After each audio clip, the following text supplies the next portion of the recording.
I'd like to welcome you all here today to the Chaffee Zoo and to the Winged Wonders Bird Show. Now this season our show is being sponsored by the Fresno Chaffee Zoo Corporation. We like starting each show with a special thanks to that group for enabling us to be here with you again this year. And there goes Pip running back by. That's not supposed to happen. Off to a good start here. Here we go, buddy, this way. Yep, come back this direction, attaboy. A little extra double view of that bird there. Anyway, we'd like to start our show with a special thanks to the Fresno Chaffee Zoo Corporation for enabling us to be here with you again this year and for their commitment to conservation education. Now, hopefully you've enjoyed some of the birds we've shown you so far, and we're still kind of showing you there. I'll introduce them all to you really quickly. We got started with a group of white homing pigeons that flew down the center aisle from behind you back there, and then the small black and white bird with the large yellow bill who popped out of that hole and made her way across the perches. That was Chaffee. She's a trumpeter hornbill. After that, you may have noticed that little tiny guy zipping back and forth across the stage. His name is Pip. He's a Cape Thickney. That's a neat little bird from sub-Saharan Africa. And then in between his runs, we had the big guy out here who didn't want to leave, obviously doing nothing close to what he was supposed to. That was Donk, our emu, a large flightless bird from Australia. And then last but certainly not least, the two big beautiful birds who popped up over this fence and flew around, what we call our pride and joy here at the bird show. They're a pair of East African crowned cranes. They were actually hatched right here at the zoo about 20 years ago now. They're just spectacular birds in flight. Now what we're going to be showing you today is a free flight natural behavior bird show. That means that we don't clip any of our birds' wings. They're all fully capable of flight, and most of them are going to fly in the show in one way or another. That means that at different times during the show, you could very well have birds flying right over the tops of your heads. So for that reason, it is very important that everyone remains seated or be seated if you aren't already, and that you keep your hands down throughout the show. Don't try to touch any of the birds as they fly by. Even the really big ones are very delicate. Could hurt you, could hurt the bird, so let's try to avoid that. Again, we really appreciate your cooperation there. Now, with all that said, we'll officially get underway here. We're going to be showing you birds from all around the world today, and we're going to get started with a very beautiful bird of prey called a Harris hawk. Now, Harris hawks are found in the desert Southwest, Arizona, New Mexico, Texas, and again recently right here in California. We call our Harris hawk Helga, and she is waiting in her crate in the tree back behind you all over there.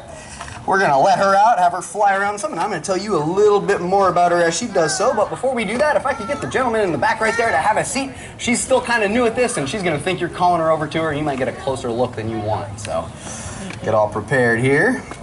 And if we're all ready, keep your eye on Helga back there, and here she comes. Now, once again, she is a Harris hawk. These birds are known for their intelligence and powerful flight, and there are a couple of other characteristics that are pretty much unique to this species of hawk. They actually hunt in family groups and live in colonies. These are very social birds in the wild, and that's uncharacteristic of most birds of prey. Now, did you know that about 70% of all the birds of prey hatched in our country each year don't live to be a year old? That's partially due to natural causes, partially due to loss of habitat. It's also greatly due to the fact that many of these birds are shot. Hawks this size are often mistakenly called chicken hawks, and they're shot for that reason. Well, there's no such thing as a chicken hawk, and these birds very rarely, if ever, eat chickens. The natural diet of a hawk this size in the wild is made up pretty much entirely of small rodents. Though rats, mice, gophers, and ground squirrels, they're actually very beneficial in controlling rodent populations in the wild. Now, if you do happen to keep chickens in your yard and they are disappearing, well, the culprits are usually weasels, skunks, opossums, raccoons, foxes, maybe your neighbors, but very, very rarely is it ever the hawk that might be sitting in the tree in the backyard. All right, Helga, that was a fantastic job. You're all done. One more time right down here. Don't hit anybody this time. And off you go. Yeah, that's your ride. Atta girl. Once again, Helga's our Harris hawk. Thank you, Jill. Thank you. Thanks. Now, the forests of Europe and Asia are home to one of the most impressive predators you'll find anywhere on our planet. That's the Eurasian Eagle Owl. Now, there's kind of an interesting story that we've got that goes along with owls. I'm sure most, if not all of you, are familiar with the idea of the wise old owl, right? Yeah, well, through our training of these birds, we found that owls are probably the least wise, or least intelligent anyway, of all the different types of birds that we work with. But what they lack in intelligence, though, they more than make up for with some pretty tremendous hunting abilities. Owls have certain capabilities that far surpass those of other types of birds. One of these is the ability of silent flight.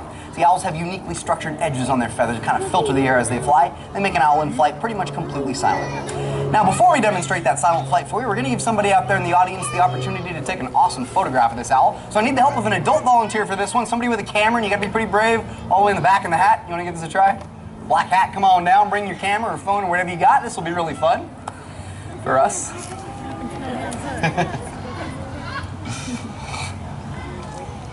Thank you, Ross. All the way down onto the stage here. And what is your name? Patricia. Okay, Patricia, careful over the rope. If you could have a seat right here on this cushion facing the audience, and then get your camera all ready to go there and make yourself comfortable, and we'll explain a little bit further as we go along, okay? All right, we're going to demonstrate that silent flight for you now with Hillary. Hillary is our Eurasian Eagle Owl. She is going to fly up over your heads. Again, we ask that you keep your hands down and listen to how silently she flies. There you go. Now, the other two attributes that these birds have that make them such efficient hunters are night vision, better than perhaps any other creature on the planet, and a sense of hearing that's nothing short of phenomenal. It's actually been proven that some types of owls can hear a mouse squeak or a grasshopper fly from up to a quarter of a mile away. Pretty unbelievable sense of hearing. Okay, Patricia, it's your turn now. Does that thing shoot the picture instantly, or is there a little delay?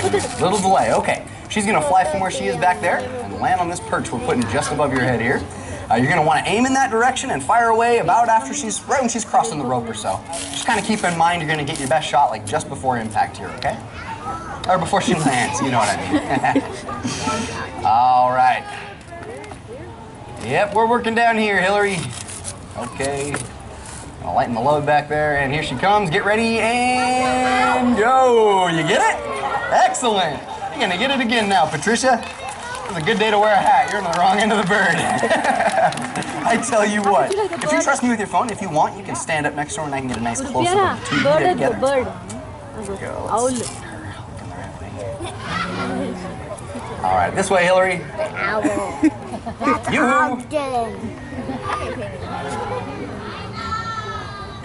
And nice souvenir to take home with you. A big round of applause for Patricia. Thank you for helping us out.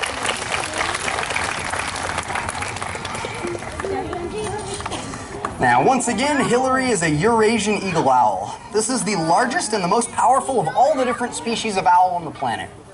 Now, an owl her size is capable of eating over 3,000 mice in a single year. And that's actually really important. Because if you were to take just two mice, a male and a female, put them in a field with all the food and water that they needed and no predators like this owl to control their population, within a year's time you could have as many as 1 million mice in that field. So you can see how important it is to have hawks, owls, and other predators controlling rodent populations in the wild. Okay, you guys got me. They do eat a lot of rats too. I forgot about that, but you're absolutely right. Owls eat rats, gophers, ground squirrels, all those types of small mammals. You know what though? I think it's pretty safe to say that since we've had Hillary here at the bird show, that rat problem we had here, that's all behind us now. She's been doing a great job around here. Keep up the good work there, Hillary. Again, she's our Eurasian Eagle Owl. Thank you. Thanks. Now, tropical rainforests make up a very small portion of the Earth's surface, but they're very, very important to us for many different reasons. First off, they're home to almost half of all the plant and animal species found on the entire planet, and they also provide us with many of the things that we need to survive. Tropical rainforests affect our weather right here in the valley. They give us clean air, clean water, many different types of foods, and about 40% of all the medicines in use today. Well, they're also home to a wide variety of parrot species, and that's what we're going to be showing you next here. We're going to get started with a little guy we call Frankie. Frankie is our Goffin's cockatoo.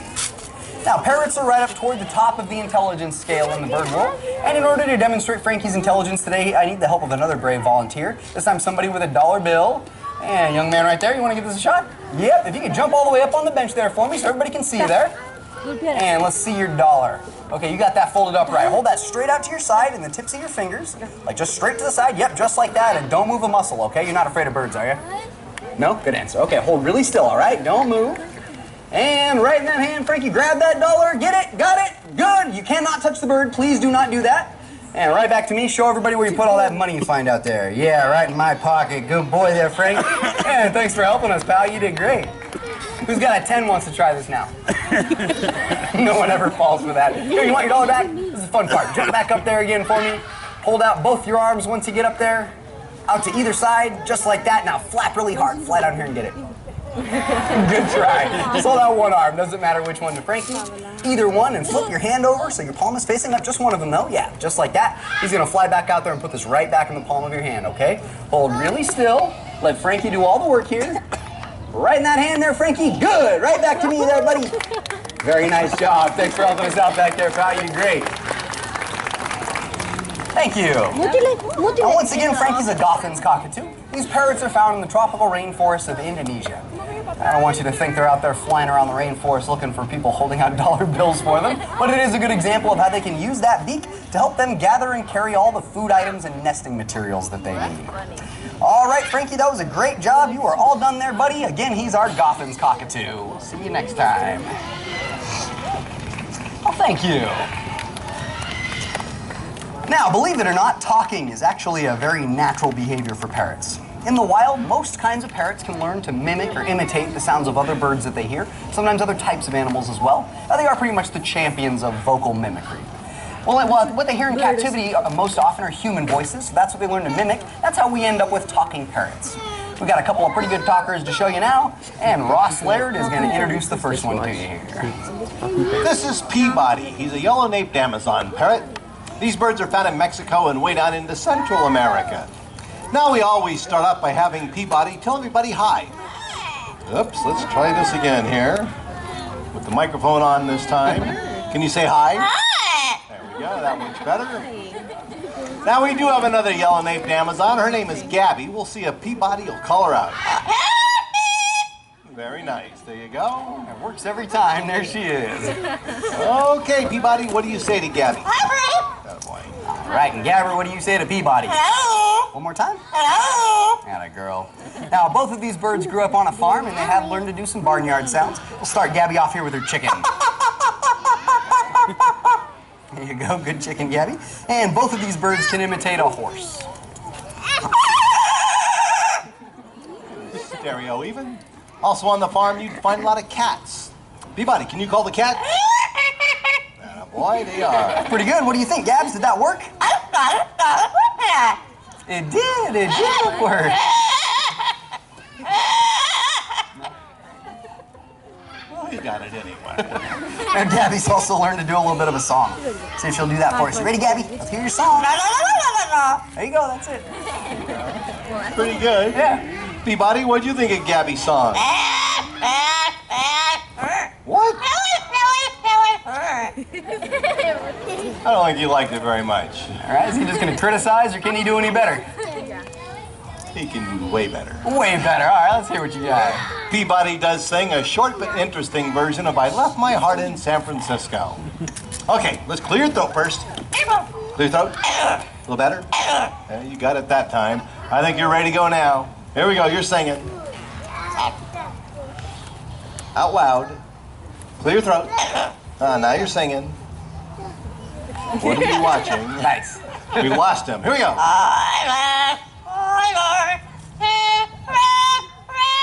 Atta boy, there you go.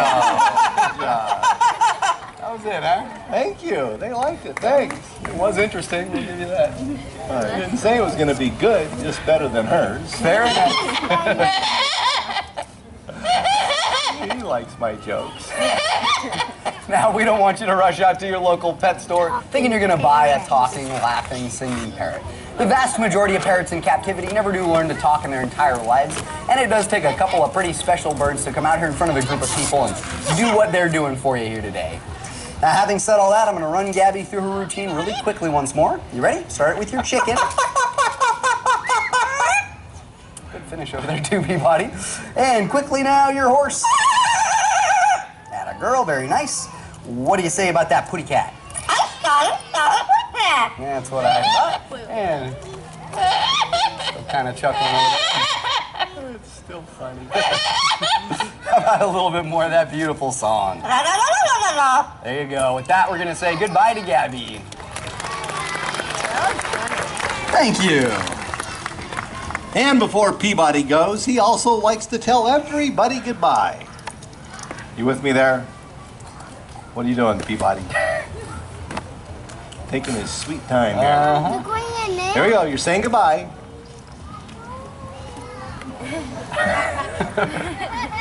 Yeah, pretty funny. You're saying goodbye. Hi. Atta boy. Hi. With some energy. Hi. There you go. Hi. Keep going. Hi. Good job. Hi. Hi. Hi. You didn't actually mean everybody, did you? Oh yeah, each and every one of them. This takes a little while. Hi. Hurry up, Peabody. Hi. Atta boy. Hi. Couple more. Hi. One more. Hi. Give him a kiss. There we are. With that, we'll say goodbye to Peabody also. Thank you. Great job.